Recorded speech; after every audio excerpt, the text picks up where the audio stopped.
Hello again. Those who claim to be strongly opposed to racism in Britain do rather seem to be stuck in some kind of time warp. Whenever it is claimed that some politician has been racist, somebody is sure to compare him to Enoch Powell or to suggest that the sentiments are those of the National Front. It does seem to me that a lot of left-wingers have to reach back half a century or more in order to find examples of what they claim to be the epitome of racial prejudice. This is a bit odd, really. After all, Enoch Powell's famous so-called Rivers of Blood speech was delivered in 1968. That is almost 60 years ago. Has there really been nobody with unacceptable views about immigration since then? Why is it that politicians who say what are perceived to be the wrong things about race relations are still being described as pound shop Enoch Powells to this day? In the same way, I find it odd that the National Front should still be held up as a kind of bogeyman, an example of where things might lead if we allow people to express the wrong views about immigration. The National Front had its heyday 50 years ago, and even then it was a small fringe party of no real significance. I doubt that many people today would be able to say really what it was that the National Front actually stood for.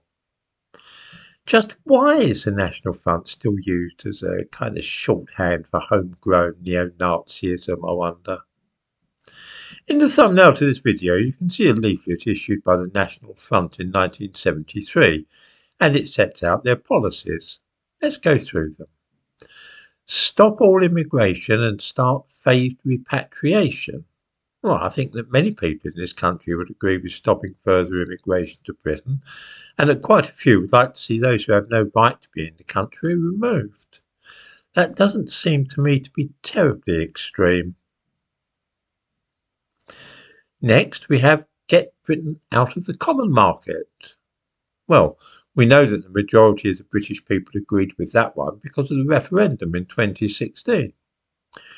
Restore our links with the white Commonwealth.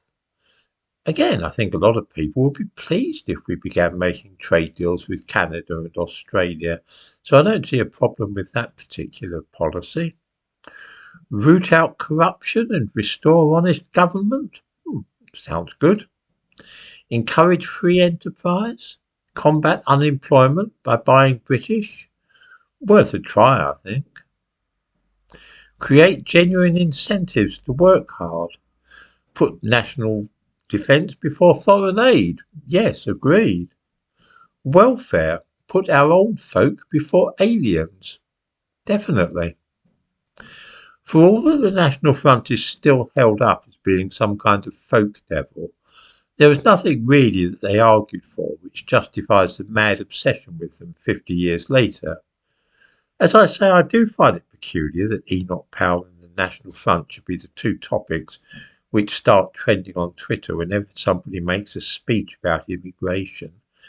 Why do these people that have a disapproving view of those who want to stop immigration, why is it that they have to talk about people and organisations from 50 or 60 years ago rather than deal with the real world as it now exists?